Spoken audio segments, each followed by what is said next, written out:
Recite today में आपका एक बार फिर से स्वागत है। मैं हूं काशिफ सम्मन और हम चर्चा कर रहे हैं 2019 लोकसभा इलेक्शन पर। 2019 का लोकसभा इलेक्शन जो पूरे हिंदुस्तान में बहुत अहमियत वाला, बहुत इम्पोर्टेंट वाला इलेक्शन माना जा रहा है। इसमें कौन से पार्टी की हुकूमत बनेगी और कौन सी पार्टी इक़्तिदार से दूर रहेगी, ये आज की डेट में बताना मुश्किल है। इसी ताल्लुक़ से हम शहर के कई सोशल वर्करों से, कई लीडरों से और शहर के सरगर्म हस्तियों से मुलाकात कर रहे हैं और जानने की कोशिश कर रहे हैं कि शहर में सियासी रंग किस तरह से चढ़ा हुआ है या सियासी रंग नहीं है। आज मालेगांव शहर में 2.5 से 3 लाख के करीब वोटर हैं, जिसमें अच्छी खासी तादाद मुसलमानों की है।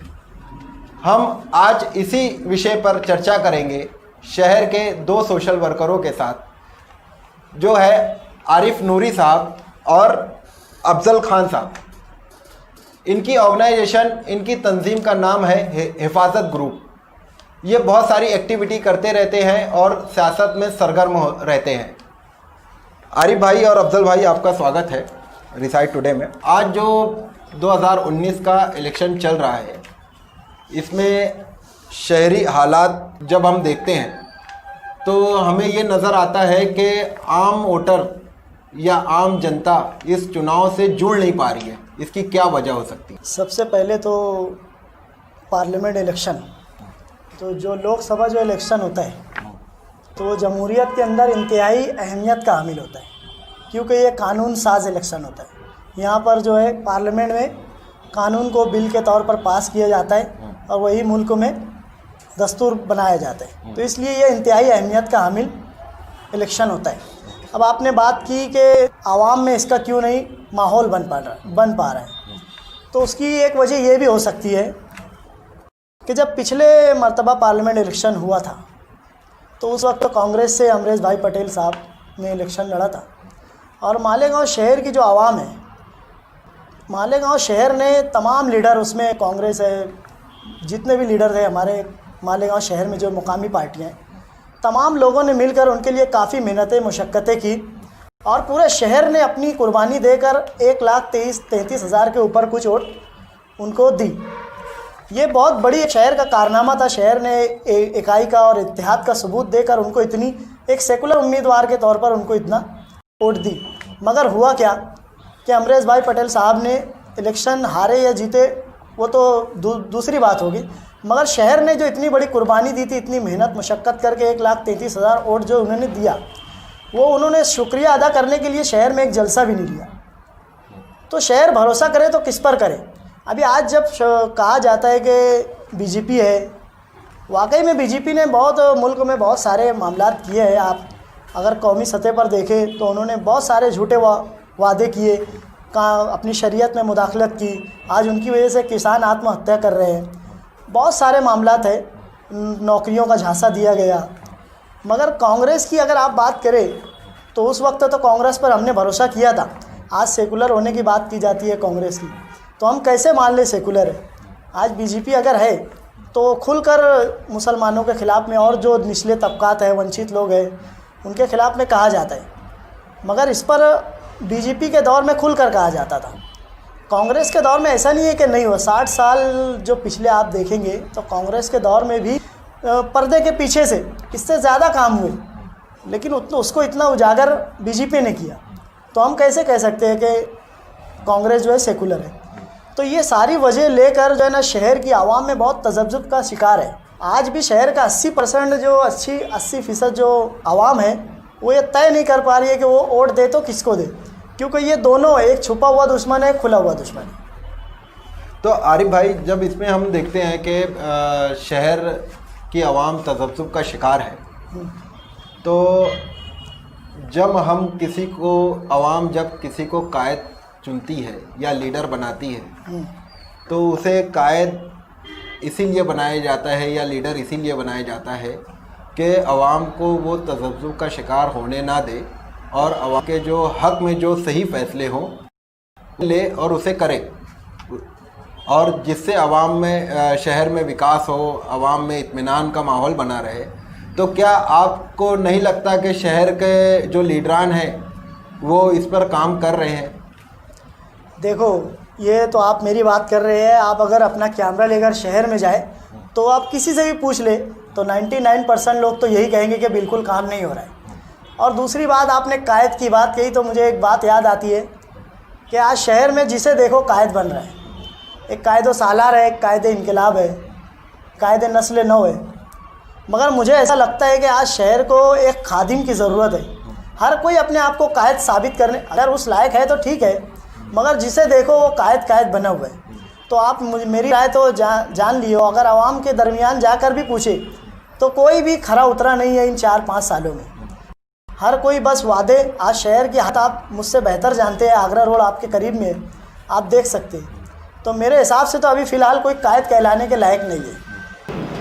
तो इस पर अफजल खान साहब, मैं आपसे, क्योंकि आप बहुत सोशल एक्टिविटी में सरगर्म रहते हैं, आपकी बहुत सारी एक्टिविटीज़ है, तो मेरी आपसे एक सवाल है कि शहर में जो शहरी मसाइल हैं क्या वो ख़त्म हो गए या अभी भी वैसे के वैसे ही ज़िंदा हैं?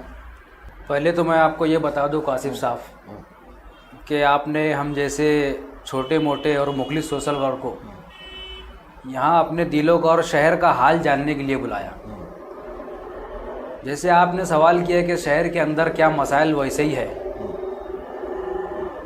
हम तकरीबन, मैं और आरिफ भाई, हम तकरीबन 6 सालों से सोशल वर्क में लगे हुए हैं और हम आज तक के ये तय नहीं कर पाए हैं कि हम आवाम के खिदमतगार है या सोशल वर्क है।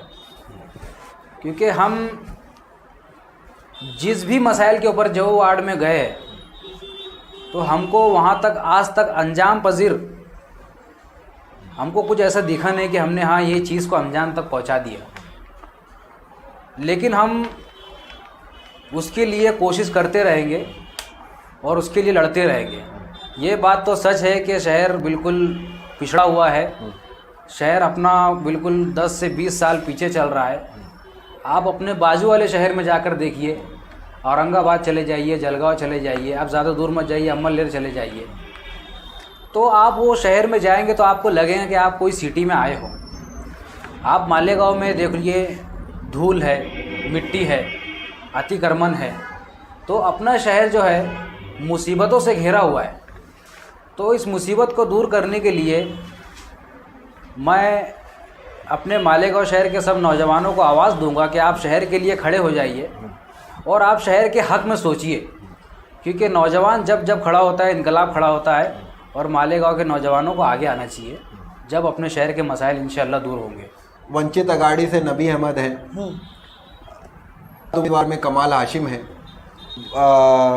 समाजवादी पार्टी से संजय साहब है और बीजेपी से भामरे साहब है, कांग्रेस से कुणाल पाटिल साहब है। तो आपको क्या लगता है कि इनमें आगे क्या रिज़ल्ट हो सकता है? सबसे पहले तो नबी अहमद साहब की आपने बात की, तो ये साहब का मुझे बाहर से ऐसा पता चला है कि इनकी बहुत बड़ी कंपनी है, बहुत बड़ा बिजनेस है, बहुत मसरूफ़ तरीन आदमी है। तो इतने मसरूफ़ तरीन आदमी होने के साथ साथ तो मुझे ऐसा लगता नहीं कि ये पार्लियामेंट इलेक्शन की जिम्मेदारी निभा सकते। दूसरी बात, ये वार्ड नंबर 14 के अभी कॉर्पोरेटर है मौजूदा, तो आप जब वार्ड का दौरा करेंगे तो आप वार्ड में पूछ लीजिए कि इन्होंने कितना काम किया इन 2-3 सालों में, या वार्ड में कितनी मरतबा नज़र आए। तो आप इनके वार्ड में जाएंगे तो आपको पता चल जाएगा कि क्या है। तो ये अगर वंचित आघाड़ी से इलेक्शन लड़ रहे हैं तो इसमें तो देखो, अगर वाकई में इन्होंने कुछ बड़ा काम क्या लेकर आवाम के बीच में जाएंगे, क्या अपनी एक्टिविटी बताएंगे। 2 सालों में इन्हें वार्ड में झांका नहीं इन्होंने, तो अगर कुछ बड़ा काम किया होता इन्होंने तो उसके बेस पे वोट मांगते थे। किस बेस पे इलेक्शन लड़ रहे थे? तो मुझे तो नहीं लगता कि नबी अहमद साहब का कुछ इसमें स्कोप है। और कमाल हाशिम साहब का तो मैं अभी नाम इनका सुनने लगा हूँ, कहीं बाहर इनकी कंपनी है, ये भी इलेक्शन में लड़े तो जीत तो कहीं से भी इनकी मुमकिन है नहीं। कहीं ना कहीं इनकी कुछ ना कुछ तो दबी हुई है जो ये सीधा करना चाहते हैं, ये ऐसा मुझे लगता है। तो जब एक पढ़ा लिखा और एक पैसे वाला उम्मीदवार अगर आएगा तो करप्शन में कमी नहीं हो सकती है, ऐसा आपको नहीं? बेशक ये बात बिल्कुल सही है, पढ़ा लिखा ही आना चाहिए। मगर अभी फ़िलहाल अगर अपने हलके की बात करें तो एक बीजेपी एक कांग्रेस है। आज बीजेपी के साथ में 2 एमएलए है, प्लस उसके साथ ये शिवसेना भी साथ में उसके शामिल है। इस तरफ कांग्रेस की बात करें तो उसके पास में भी 2 एमएलए है, राष्ट्रवादी भी साथ में है। मालेगांव की जो राष्ट्रवादी कांग्रेस है, मुफ्ती साहब, इनकी भी हिमायत उनके साथ में है। तो ये कैसे पॉसिबल हो सकता है?